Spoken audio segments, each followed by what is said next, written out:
tunayo habari moja kwa siku ya leo.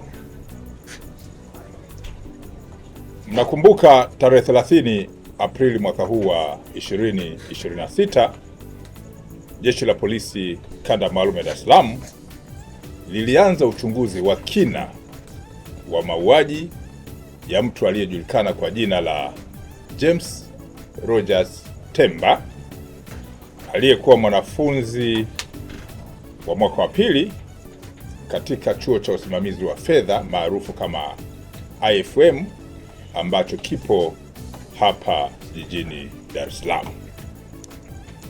Na kama mnakumbuka, polisi Dar es Salaam ilitoa taarifa yake kwa umma tarehe 3 mwezi Mei mwaka huu wa 2026 kuhusiana na tukio hilo. Leo tarehe 13 mwezi wa 5 mwaka huu wa 2026, napenda tena kuwajulisha kuwa baada ya upelelezi wa kina, na nikisema upelelezi wa kina ninamaanisha upelelezi wa kitaalamu ambao unahusisha pia mamlaka zingine za kisayansi. Kwa baada ya upelelezi wa kina kufanyika, sehemu ya kichwa kilichokosekana katika kiwiliwili cha mwili wa James Rogers Temba kimepatikana huko eneo la Kitunda Kibeberu katika wilaya ya Ilala jijini Dar es Salaam.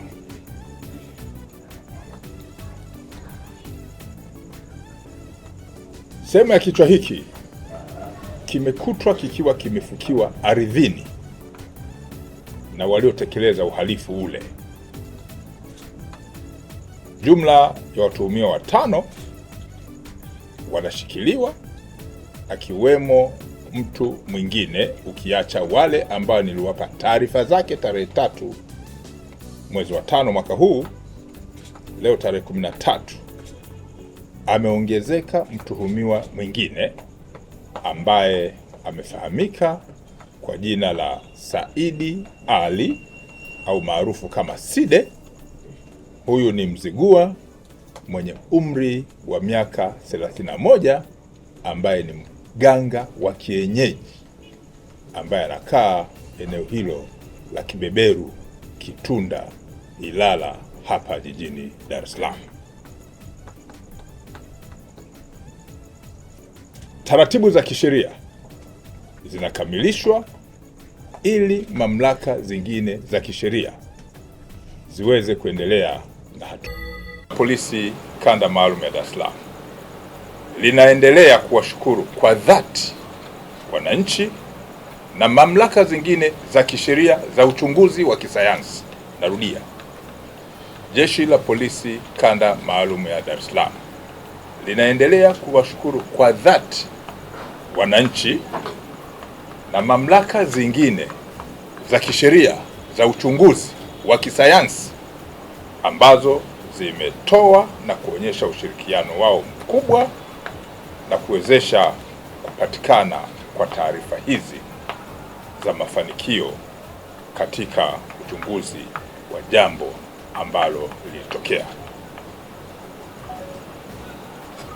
Aidha, Jeshi la Polisi Kanda Maalum ya Dar es Salaam linatoa wito kwa wananchi kuendelea kuwa watulivu na kujenga tabia ya kuviachia vyombo vyenye mamlaka ya kisheria ya kutekeleza majukumu haya ya kiuchunguzi na ya kitaalamu, hasa pale pindi linapotokea tukio au tatizo,